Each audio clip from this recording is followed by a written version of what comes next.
असुरराज महाबली की, असुरराज महाबली की, असुरराज महाबली की, असुरराज महाबली की, असुरराज महाबली की, असुरराज महाबली की, असुरराज महाबली की, असुरराज महाबली की, असुरराज महाबली की, असुरराज महाबली की, असुरराज महाबली की।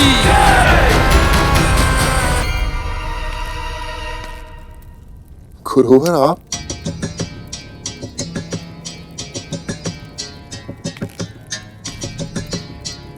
विजय भव।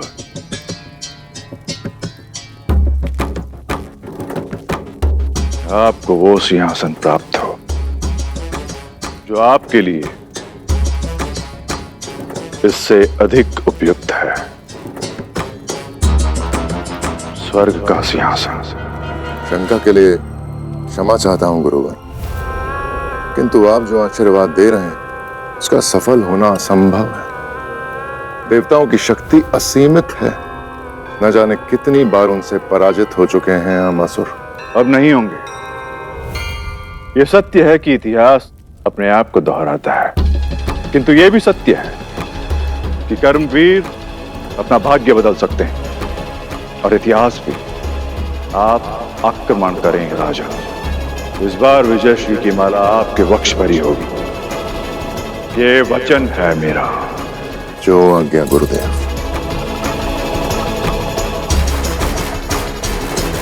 महर्षि भार्गव की, महर्षि भार्गव की, महर्षि भार्गव की।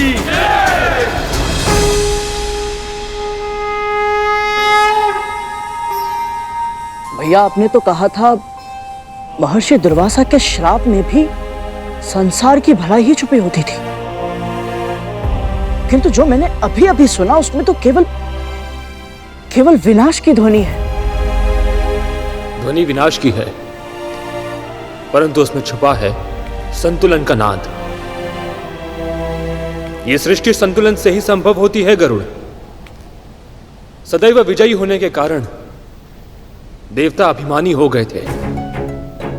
संतुलन का स्थापित होना समय की मांग थी। महर्षि दुर्वासा के श्राप ने इंद्र के अहंकार को तो ठेस पहुंचाई, किंतु इंद्र समेत अन्य सभी देवताओं के अहंकार का पूरी तरह नष्ट होना अभी शेष था। अब तक दानवों की हार होती थी, और उसके कारण होता था मां दिति का तिरस्कार, किंतु अब तिरस्कार की बारी थी माता अदिति की, और इस युद्ध के परिणाम का प्रभाव मां कद्रु और मां विंता के मन पर भी पड़ने वाला था।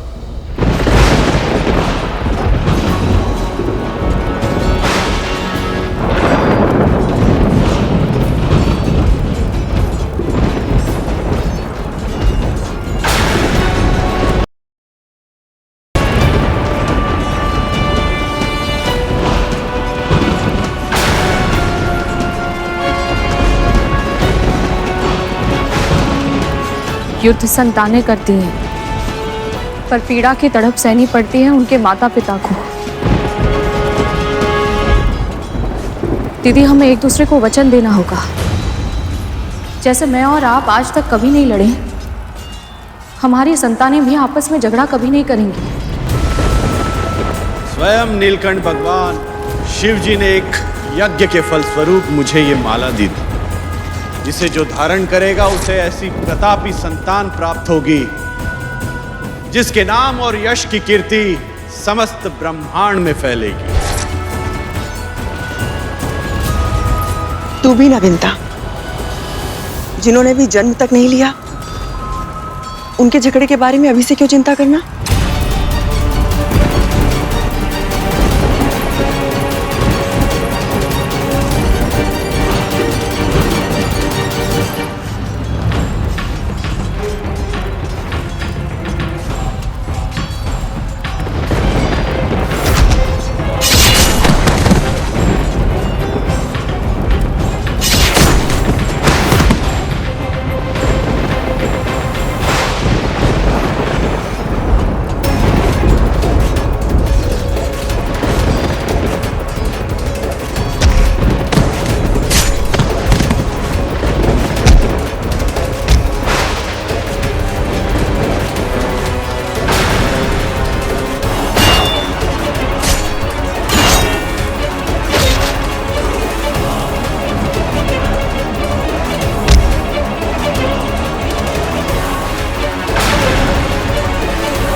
श्रीहीन होने के बाद भी देवता हमसे बहुत शक्तिशाली हैं गुरुदेव।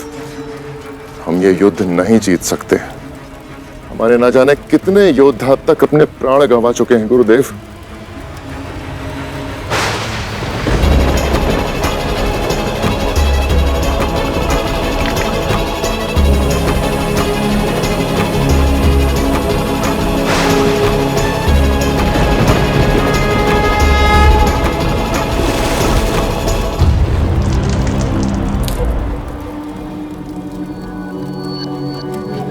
ध्यान से देखिए राजन, आपका एक भी योद्धा नहीं मारा गया है।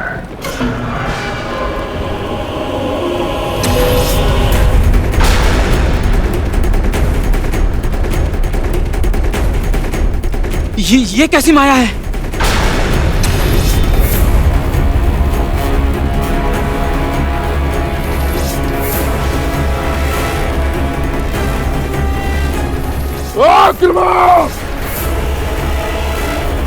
भागो, अपने अपने प्राण बचाओ।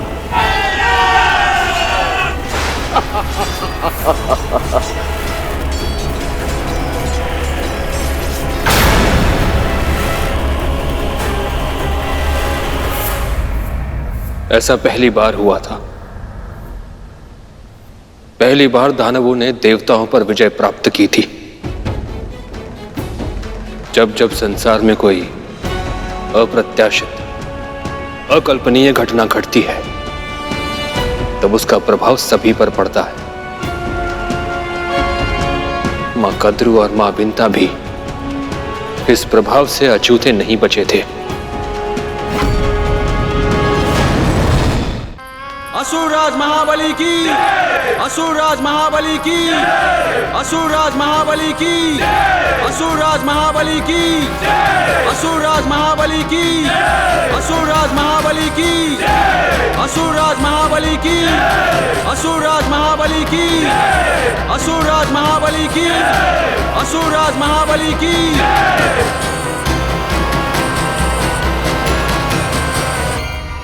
ऋषिवर, आपका बहुत बहुत धन्यवाद। आज आपने असंभव को संभव बना दिया। आज युद्ध के मैदान में आपने जो किया वो अकल्पनीय है। सदा से शोषित रहे हैं हम असुर। पराजय हमारा स्वभाव बन गई थी। हम जीत भी सकते हैं ये विश्वास ही खो चुके थे हम। किंतु आज आपने स्वर्गलोक का सिंहासन नहीं, जीवन का सबसे बड़ा उपहार दिया है।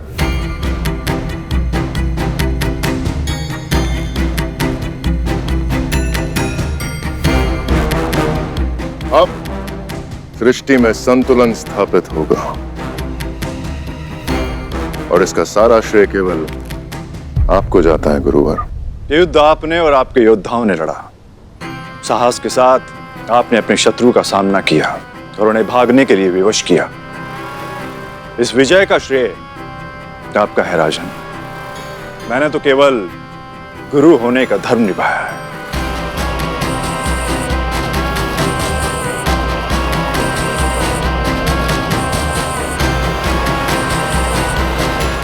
आइए ना।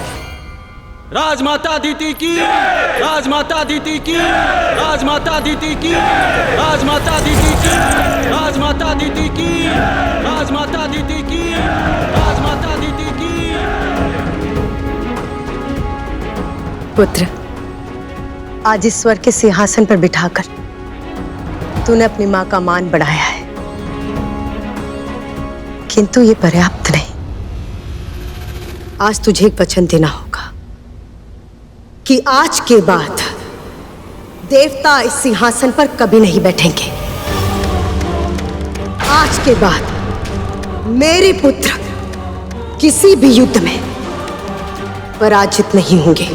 और आज के बाद महान असुर राज महाबली की मां का गर्व से उठा हुआ यह शीश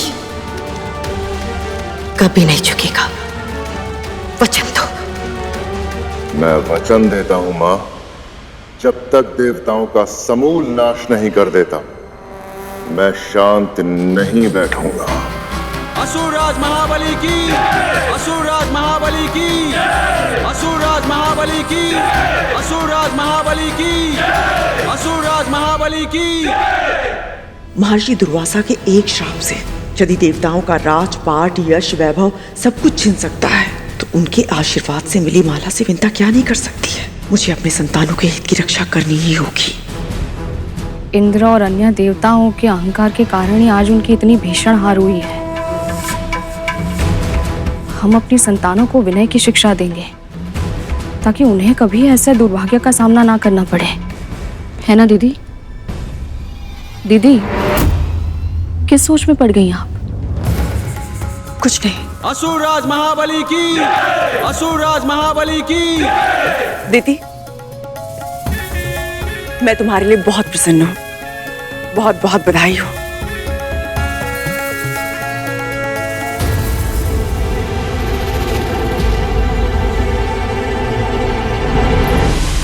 इंद्र, वायु, अग्नि, इंद्र, कहाँ चले गए तुम सब? इंद्र, तुम्हारी माता तुम्हें पुकार रही है, कहाँ चले गए? इंद्र,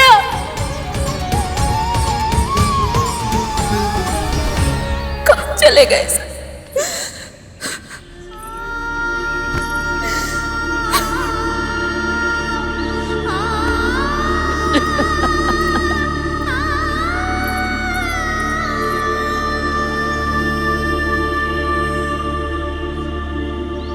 मैंने चारों ओर ढूंढ लिया है,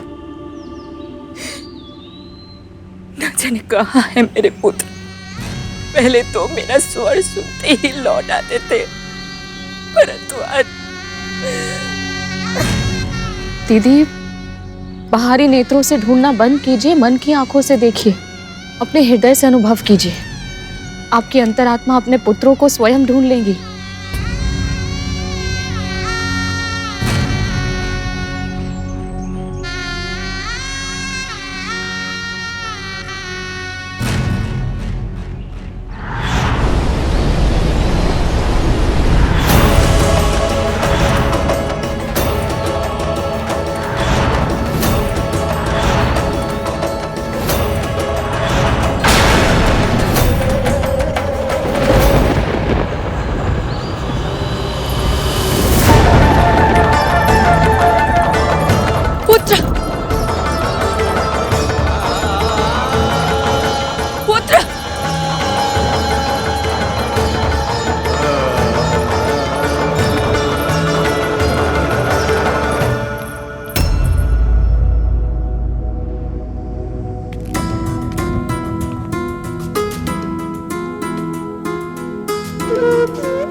कितना ढूंढा मैंने तुम सबको, और तुम सब यहाँ यहाँ क्या कर रहे हो?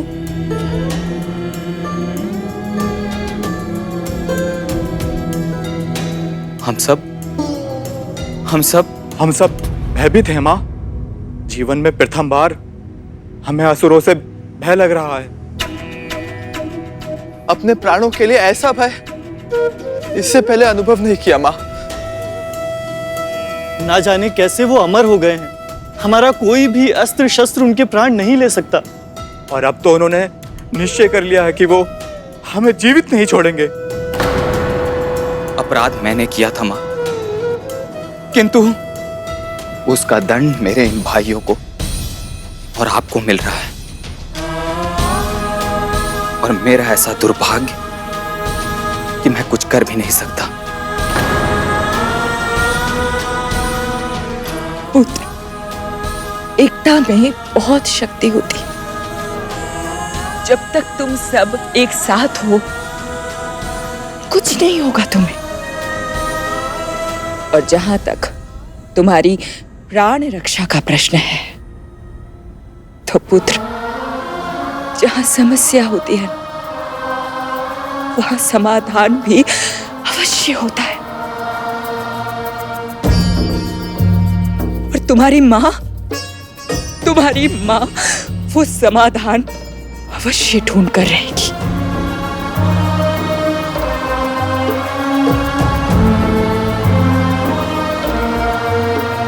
जो पुत्र अपने माता पिता का सम्मान करते हैं, उनकी आज्ञा का पालन करते हैं, वो अधिक समय तक सत्मार्ग से दूर नहीं रह सकते।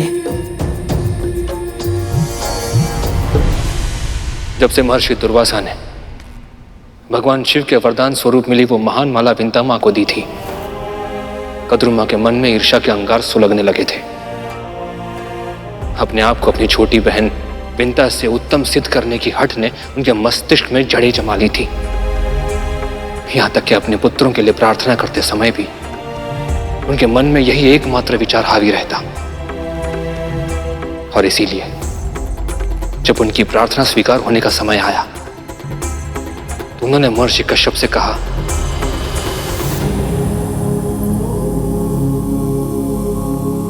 जो देवता, मानव, गंधर्व, दानव इन सभी से अधिक शक्तिशाली हो, जो विकराल विषधर हो, जिन्हें देखते ही शिराओं में भय का संचार हो, मुझे ऐसे एक सहस्त्र पुत्र चाहिए।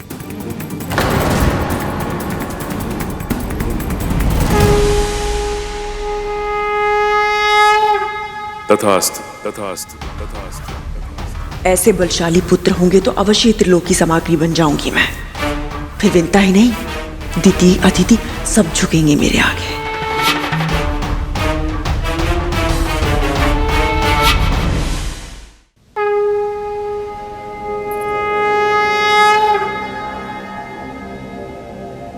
देवी कद्रू की तरह आपका भी तप सफल हुआ।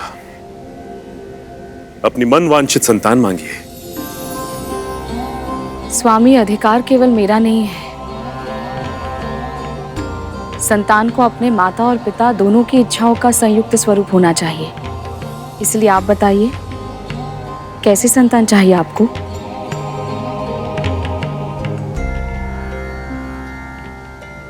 देवी, हम एक ऐसे पुत्र की कामना करते हैं जो माता पिता को अपना आदर्श समझे और जो संसार को ऐसी शिक्षा दे सके कि माता पिता की भक्ति से संसार का समस्त ऐश्वर्य पाया जा सकता है।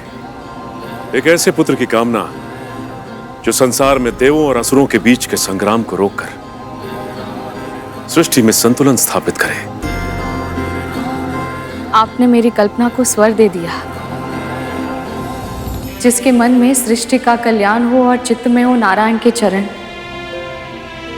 मुझे ऐसे सदाचारी पुत्र का वरदान दे दीजिए स्वामी।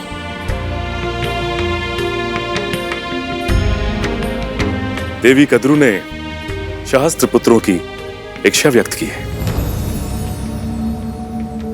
किंतु आप केवल एक ही पुत्र चाहती। जिसे जो धारण करेगा उसे ऐसी प्रतापी संतान प्राप्त होगी जिसके नाम और यश की कीर्ति समस्त ब्रह्मांड में फैलेगी। आप सही कह रहे हैं। संतान के समुचित विकास के लिए भाई या बहन का होना आवश्यक होता है। मेरे पुत्र को एक और साथी दे दीजिए स्वामी। तथास्तु, तथास्तु, तथास्तु।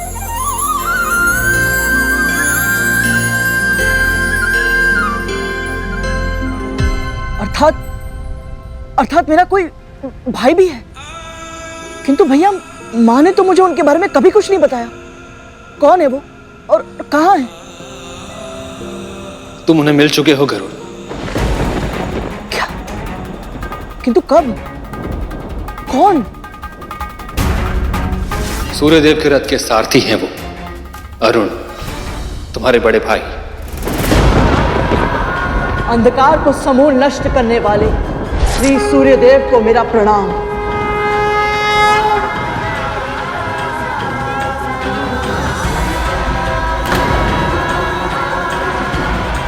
माँ ने तो मुझे सदा सत्य का पाठ पढ़ाया और उन्होंने मुझसे इतना बड़ा सत्य छुपाया, पर क्यों?